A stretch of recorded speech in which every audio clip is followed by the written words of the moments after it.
Hey guys, welcome to the Massive Iron Channel. I'm Steve Shaw. In this video, I'm going to talk about dynamic double progression.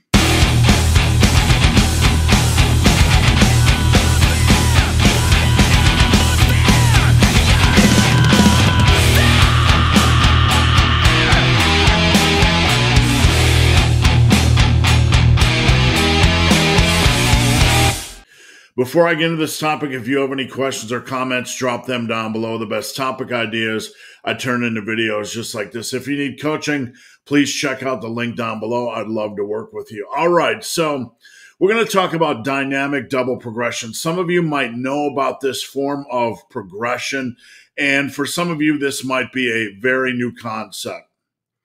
Basically, dynamic double progression is the art of maximizing every set and treating that set as an island. When you hit your progression indicator on that set, you're going to move up in weight. So it's very set-based when it comes to performance and when it comes to progression. Now, before I get into more of the details, I want to talk about training in the Massive Iron world.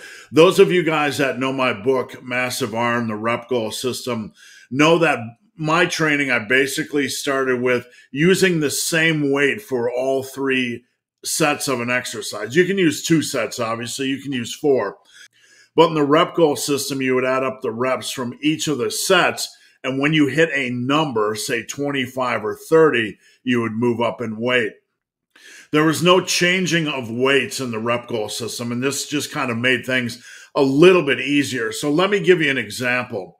In the Rep Goal System, let's say you're using 200 pounds on bench press. You might perform 10 reps, and then 8 reps, and then 7 reps. This totals 25. Let's say you had a total rep goal of 25. If you hit 25, then you would move up in weight. So next time you might do 205 for 9, for 7, and for 6 and hit 23. And because you didn't hit your rep goal of 25, you would continue to use that weight. So the progression indicator in the Rep Goal System was total reps for all 3 sets. Now understand that no progression indicator is magic. You have to use one that works well for you. You have to use one that works well for that exercise. You can mix and match which progression indicator you use on a different exercise based on preference.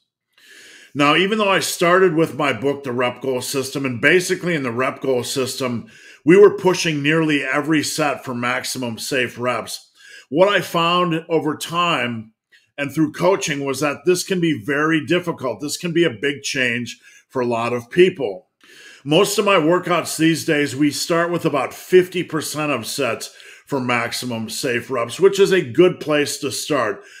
We kind of dip into the pool, we ease into the pool, and we're working really hard. 50% of your sets for maximum safe reps is a very hard workout. I use this myself to this day. I don't always do every set maximum safe reps. And again, this is a very effective workout. You do not need systems like DPP or DDP, dynamic double progression. You can simply mix and match how hard you attack each exercise. But I will say, for each exercise, you need at least 1 set where you're pushing for max safe reps. This will keep you true, this will keep you honest, and this will keep your progression flowing naturally and in a place where you can be assured that you're packing on muscle mass. Now, what is DDP, dynamic double progression? In many systems, we look at overall performance of all the sets of an exercise. So you might say you're doing dumbbell bench. You might hit 10, 10, and 8, okay? The progression indicator might be when you hit 10, 10, and 10, you move up in weight. We're kind of looking at performance based on all the sets of an exercise. In dynamic double progression, we add weight to a single set based only on the performance of that set. For example, many exercises in the Massive Iron world are performed as last set max, or last set best set, or last set max reps. We perform as many quality reps as we can on the last set only, and when it lands 2 or more reps above our rep target, then we move up in weight. So let's say you're doing bench press. and we start with 8. 8 is our rep target. We do 200 for 8. We do 200 for 8. These are not pushed for max safe reps. Only the last set is pushed for max safe reps. And let's say we hit 10 reps. This is a great effort. It's 2 over our rep target, which is 8. So next week, we would move all 3 sets up to 205 pounds. Now, if you hit 200 by 8, 200 by 8, 200 by 9, and you fail to hit your target, which is 2 over your rep target of 8, then you would continue to use 200 pounds. Most of my clients use this type of training on a lot of their assistance exercises or secondary exercises, so they're not constantly hitting every set for maximum safe reps. This is a great place to start. This is a great place to learn how to test yourself. And from here, if you want to work into something like the rep goal system or dynamic double progression, then you can. Now, in dynamic double progression, every set is performed for maximum safe reps. We want to live to fight another day. We don't want grinders. We generally don't want grinders. We don't want to push ourselves into the unsafe zone. There are some exercises, certainly, where it's easier to push to failure, and I'm not against that. But always play it safe. Always play it smart. Now, in this example, when an individual set hits a progression indicator, here we're going to use 10 reps as the rep target, you move only that set up in weight. So, same weight we were using in the previous example, 200 pounds. Here we hit 10 reps on the first set. So, based on this, next time on our first set, we would use 205 pounds. Now, the next 2 sets, we hit 200 by 9. We hit 200 by 7. We failed to hit 10, so we're going to hold those sets steady. By pushing that first set harder, you're probably going to have a little bit less in the tank for the second set, and that is okay because, again, we are focused on hard training. Now, the next week, we moved up to 205 only on the top set, and we managed, let's say, to get 9 reps. So we're going to hold that steady right there at 205 pounds. Our second set, we bounced back strong this week, and we hit 200 by 10. So the following week, we're going to move up by 5 pounds. And then on our final set, we hit a +1, 200 by 8, but not enough to move that set up. So you're going to see that each set is an island. Each set is kind of going to be its own thing. Some days you're going to absolutely go in and grind it out on the first set, and you might feel a little bit drained on the second set. And some days you might have an easy first set, and you might have a lot of energy left for the second set. That's okay. We are not inherently obsessed with numbers here.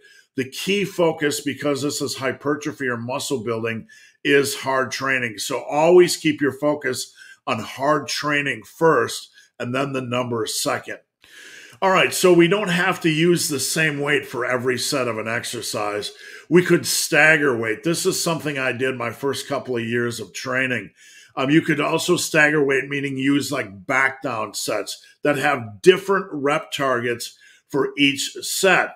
Now, on the bench press, for example, you could start with 180 pounds on your first set and have a progression target or a rep target of 6 reps. Your second set, you could start with maybe 160 and have a progression target of 9 reps. And your third set, 140, and have a progression target of 12 reps. So what does this mean? This means you get in the gym, you put on 180 after your warm-up sets, and let's say you hit 7 reps. Great. Next time, you'll move that up to 185 pounds. Your second set, you put on 160. Let's say you only hit 8 reps, okay? You're going to hold that steady at 160 the following week until you'll continue using that until you hit 9 reps. The third set, 140, let's say you just smash it and hit 12 reps. So the following week, you would move that set up to 145. So the following week, you would have basically 185, 160, and 145, and you'd continue to attack each individual set and progress based on their individual rep target.